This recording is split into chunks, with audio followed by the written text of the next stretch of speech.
use automation, but don't rely on automation. I can tell you right now, when I go to websites and they offer me a survey, I have done 0 surveys. I love bookkeeping. Hi, everyone, and thank you for listening to the I Love Bookkeeping podcast. My name is Hannah Robinson. And I'm Melissa Honan. And thank you so much for tuning in. Don't forget to subscribe so you don't miss a new episode out every Tuesday and Thursday. Today, we're going to be talking about something that is actually my forte, and that is getting testimonials. If you were at BKX, you probably saw me walking around picking innocent people to be interviewed. Maybe you were one of my innocent people that I just grabbed, and I pretty much didn't give you a choice to give me a testimonial. And if you did, thank you so much. But this is kind of my bread and butter and something that I really enjoy doing. Melissa, do you enjoy getting testimonials? Do you like kind of bugging people for them, or does it feel weird for you? So do you know what's so funny is this has been like a hot topic in our company right now because we're on a huge push to get testimonials. And Daniel and I have been disagreeing on the questions that we should ask and like the method of getting testimonials for so I'm really excited to talk to you about this and kind of get your feedback. It does not bother me at all. But I am, typically in a sales role. I could see how people that don't like sales also don't like testimonials because they can both be a little uncomfortable. So I guess what's your big tip for just getting started? Determining what kind of testimonial you need and kind of what you're looking for. And there's really no kind of like roundabout way to get testimonials. There's, you can include surveys at the end of a project. You can send out emails. But I think honestly, the best way, if you're just trying dip your toe in the water of testimonials with your business, just personally take the time to email people or use whatever email service you have to send out an email to those who you think would be a great contender to give you a testimonial, and just shoot them an email and ask them for it. There's several different platforms you can use, or you can, if you want more like words, for your testimonials, or if you want more video or audio recording, there's that avenue you can go down. But just reaching out to people and really improving your client outreach and improving your relationships with your clients, I think is the first step. Yeah, I would definitely agree with that. Obviously, you guys don't want to ask for testimonials from clients that you're dropping the ball on specifically. Yeah. Maybe we should start there. Who do you ask? You want your promoters, right? Like the people that are already kind of outspoken about how much they love your service to tell that to other people. Right now, we do all of the things that you said. Like we have the survey, the after meeting survey. We have the links in our email signature. We'll occasionally just email them and ask them for Google reviews. But right now what we're doing is during a Zoom meeting, at the end of the regular monthly meeting, our account managers are asking for a testimonial on Zoom. I guess what are, the differences you would ask in questions if you were going to do an email testimonial versus if you're going to do kind of more of a live interview where your client is on camera? Is there going to be a difference in what you ask them? Maybe. It just kind of depends.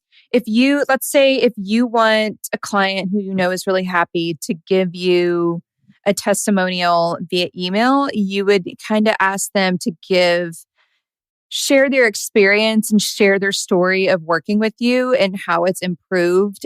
Because if you have actual pen to paper or email words, you can utilize several different sentences, and it can be kind of longer and more drawn out.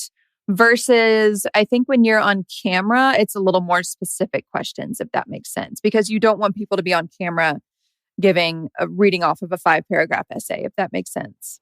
Yeah, that does. At BKX, with the questions that we asked, they were all kind of specific questions, either pertaining to BKX or pertaining to the free classes or bookkeeper lunch. They were all pretty specific questions that didn't have some answers were a little more long-winded, and we love those.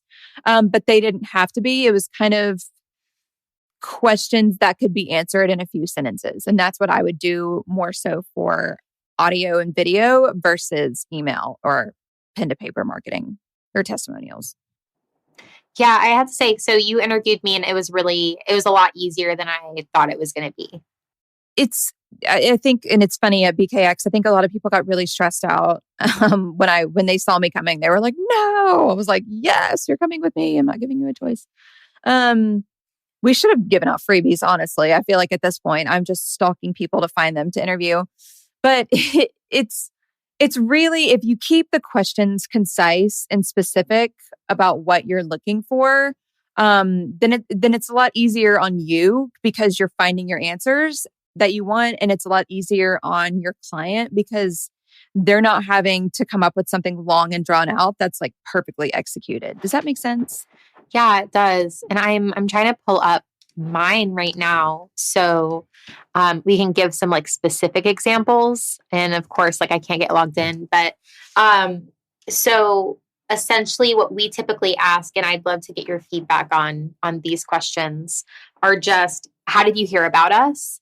I don't know. And this is the one that like we've been arguing about because I feel like prospective clients don't care how current clients heard about us. You know, like I guess unless I agree. Yeah. And I then agree. I guess so we work with a lot of business coaches. So maybe if they hear like, oh, that client heard from them from the same business coach that I have, then maybe it's kind of like a camaraderie, like, oh, like that kind of a thing I can kind of see. But for me, I just think that it's a waste of a question personally. You agree with that? Yeah. I think it's good for you for your marketing, maybe your analytics, but people don't care. Yeah. We're getting it out of like all of the responses. I would ask more so how working with you has improved your business and improved the quality of work that you can put out. So that's the second. That's like the second question. So we go and it's like, how did you hear about us? Were you apprehensive before you started working with us, or something like that? Like, did you have any concerns before you started working with us? And then that way people kind of go through like, if they had a previous issue with a bookkeeper or they say, oh, we had no concerns because we knew they specialize in painters. And then we do go into like giving specific examples on how we changed, essentially how we help them, that type of thing. And I cannot remember the last one, but they're kind of based on like the NPS scores. But yeah, I agree with you. The first one doesn't really make sense. So would you say like the big one then would just be, like say, especially because people don't have a lot of time, you don't want to take up a lot of time when you're getting testimonials because people's time is precious. Would you say like, how many questions is a good number of questions and which ones would you stick to for like, hey, just do these two and that'll be good? If you want things that you can physically display, you can kind of go with either video or like Google reviews. I have found that typically people are going to read before they watch a video. If you're displaying something either on social media, on your website, people are going to read before they click play. So I would go with the pen to paper, the emails, and the reviews first. That would be my first avenue of finding testimonials. Even though the answers can be maybe a little bit more long-winded, you're probably going to get a lot more content that you can work with that way. And then you can kind of maybe down the line find more of the audio video for those who are kind of in your sales funnel. I think that's great feedback, especially like you said, if it's a long-winded answer, because you can chunk it up. You don't have to put the whole thing. I would say Google reviews, because then you can just copy and paste that Google review onto your website.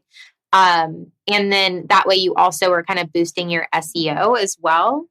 But I think that's so funny that you said that people are more likely, I guess, to read than they are going to be to watch videos. So I think that's going to be really like a relief to most of our listeners that haven't done testimonials, because that could be very easily automated. To, again, having a link in your signature, sending out an email, after a meeting, you can automate, an after meeting email where you ask them to fill out a Google review. Today's show is brought to you by Keeper. the one app to run your bookkeeping business. Keeper helps you get faster client responses with your own custom branded QuickBooks integrated client portal. Finally, you can say goodbye to those pesky spreadsheets full of uncategorized transactions. Keeper also helps you catch those embarrassing coding errors before your clients do. And with Keeper, you can generate beautiful custom reports that your clients will absolutely love to read. To find out more, go to keeper.app. That's keeper.app. Mention I Love Bookkeeping to get 20% off your first 3 months. Again, go to keeper.app to find out more. Thank you for listening.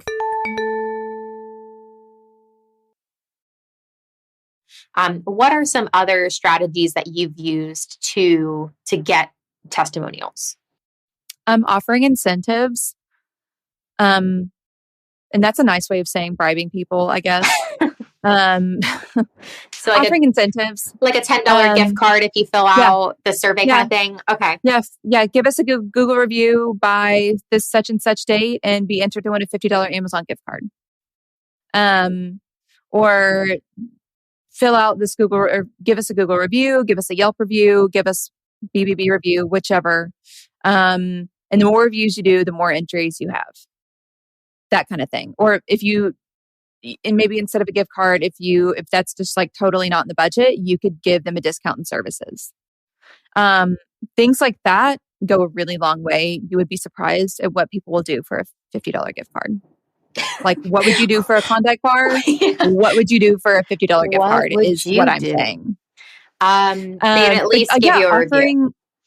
Offering incentives usually goes a really long way. Personally emailing people. And again, it can be from if you use like MailChimp or Keep or anything like that for your emailing services. You can kind of custom create lists of people that you would like to hear from. And say, if you respond to this with a testimonial, we'll give you a 10% discount on your next whatever. Or we'll send you'll be entered to win a gift card to Amazon or something like that. Reaching out to people is a good look always, I have found. The worst that's going to happen is that they're going to ghost you. That's so true. Because they're not going to be like, no, I hate you so much. Because like then they wouldn't be working with you, right? Although I will say I have reached out to some people and they're like, hey, actually, I don't feel comfortable leaving a review right now because I have a couple of concerns. And it was actually a good thing because then I got on the line and realized like, something was broken. They weren't receiving their monthly reports or whatever it was. And for some reason, they just kept forgetting to tell us, but that one reach out. So definitely make sure that you're also checking in with your clients in between asks for testimonials. So it's not like you're always just asking them for a testimonial. Obviously, just reach out to them with like no, ulterior motive. I think from time to time that will help you get testimonials when it's time. Yes. Building relationships, giving incentive, those are look, I'm not going to give you a laundry list. Those are 2 big things you can do, and that's all you need to do. So would you say if we were to make this easy, just, basically come up with your questions based on what you want out of the answers, and then just ask in all of the ways that you can ask and just be consistent with your ask while still building relationships in between. How often would you say that you should reach out for testimonials? Is it something that you should set up like on a quarterly basis, an annual basis? I would say that either quarterly or biannually, depending on how many clients you have. I would send it out to a list of clients that you are pretty confident that they have had a good experience with you. And that's not to say that you're not that everybody listening isn't going out and giving a terrible experience to people. I'm saying that people that maybe have expressed how much you've helped them or have expressed their gratitude are going to be fantastic people to get a testimonial from. And look, if you don't ask, it's always going to be a no. So these people aren't going to sit here and send you an email and give you a testimonial if you don't ask for it. That's awesome. So 100% of the time. So what we want is quarterly or biannually, you need to be sending out an email or text message, some kind of written communication or requesting in a meeting that your clients complete a Google review specifically. So that way you can boost your SEO, get those 5 stars, and then you can put their testimonial in other places. The questions that you're going to ask them. Now, of course, they don't really have a question in Google reviews, but if you want to prompt them, your questions will depend on what you want their answers to be. And then what was the other one? Sending an email, Yeah. picking a group of people, sending an email and saying, hey, email me back some. I always say when I'm asking for testimonials, I say, hey, if you feel like leaving us some kind words, you can do so here. So I would email people and say, you don't have to have this approach of a used car salesman. You can say, hey, we are looking to hear from you. Shoot us an email back with some kind words about your experience, how bookkeeping for painters has helped the quality of your work and has helped you in your business. So you can get specific with the experience that you want to hear from without sounding like a salesperson. For sure. Not that salespeople are bad, Hannah. I know, but people sometimes I know. Sometimes it can sound, people don't feel comfortable if they feel like it's not coming from a genuine place. And that's what I'm saying. I will say that's also another reason why I do love automated survey requests, because then I can always just blame it on the automation. I could just be like, oh yeah, no, we've asked you like 15 times, but I can't turn it off. Sorry. Also, you haven't filled it out yet. So you use automation. Don't even rely on your brain to send it. Set it up ahead of time. Use automation, but don't rely on automation. I can tell you right now, when I go to websites and they offer me a survey, I have done 0 surveys. I hit that X every single time. This is where basically after we have a meeting with the client, so the account manager is like, hey, please, after our meeting, you're going to get a text message asking you to just fill out, a testimonial. And then our system automatically sends them a text message asking them to complete a survey. So it's a little bit less like those automated pop-ups and more of a kind of like an assistant. It's like an automated assistant because, if the account managers are going from meeting to meeting, they won't be able to get to their after meeting emails until the end of the day. And by then the client's already moved on, right? They had their meeting and they're not as in it. Whereas if they get a text message right after, they're still kind of in that bookkeeping mode, and they'll be like, oh yeah, Paula was amazing. Click yes. And then jump in and leave a quick review. So yeah, I would say you can definitely customize your automation, but use that as a tool to help you and make sure that you're being consistent with getting them sent out. Yeah. Testimonials are not rocket science. That's the good news about this episode. There's not a whole lot to it. There are some really, really simple and effective ways to get testimonials. But the biggest thing that you have to do is confidently go out there and ask for them. Just do it. Just do it. Like Nike says, you just got to do it. This episode is not sponsored by Nike, but it could be. But always could be. I guess switching gears a little bit when it comes to audio and video, just really quick. Some great ways to do that are Zoom. If you're in a setting where you have a professional camera, you have a mic, and you're on that level of getting testimonials. If you're having a mastermind meeting, if you are at a networking event and you're able to do that, that's incredible. I would say that is maybe something that's used for a smaller crowd. Or maybe something that's on your website. If you have a reviews or testimonials page on your site, that would be a good way to utilize video. But I think video is great for social media, for Instagram or Facebook. But I think your more effective testimonial marketing is going to be words, because generally people are more apt to read something than they are to watch an entire video. I agree with that, but I will say we've been using video a lot for social media. We have it on our website just in case, but also we're making a compilation video to show at conferences when we have a sponsorship event. And that's That's another great way for testimonials is a compilation video. And that's incredible. I'm really excited about that. Luckily, my former executive assistant, nobody else is going to be this lucky, was worked in the film industry for like a really long time. And so she has a really great like film background. And so she moved into our content director position and now she just creates content and she's amazing. I would say as far as like another method, I really love Bonjoro. I'm sure everybody has heard me talk about this before. We use it as like an introduction video. When a client schedules a free consultation, I take a quick video and I'm like, hey, Hannah, thanks for scheduling a free consultation, blah, blah, blah, blah. Well, Bonjoro just launched a testimonial option. And so it's so easy to use because it's like, it literally is just so easy to use. So they can just click a button and then record a video on their phone and then text it. Like it gets sent right back to you.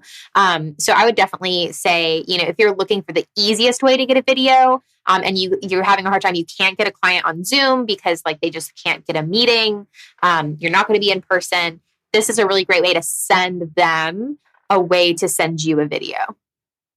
Yes, there are so many different platforms out there where people can submit testimonials. And that's a great way to utilize video, especially if you want to use them on your site, on social media. I think those compilations especially are such a great way to have your videos displayed for your followers to see. So we hope you've enjoyed this quick episode on testimonials, how to get them, how to utilize them. Guys, it's pretty easy. There's not really a whole lot to getting testimonials, but it's such an effective and great way to find out more, not only get feedback on your business, but to advertise how you're able to help people. And I think ultimately that's what people want to know is how you're beneficial. If you guys have questions, comments, concerns, tips, you just want to talk to us, you can shoot us an email at hello@ilovebookkeeping.com. Again, that's hello@ilovebookkeeping.com. Don't forget to subscribe. We have new episodes out every Tuesday and Thursday. We're available on Apple Podcasts, Google Podcasts for Android, as well as Spotify. So don't forget to subscribe. My name's Hannah Robinson. And I'm Melissa Honan. And thank you for tuning in to the I Love Bookkeeping podcast. I love bookkeeping. Here's a little shout to all my friends working hard at keeping the books. You want to change your life, you want to grow that biz, it's not as hard as it looks. Be a money guide, a profit coach, step up your game and see. You'll be working less and making more.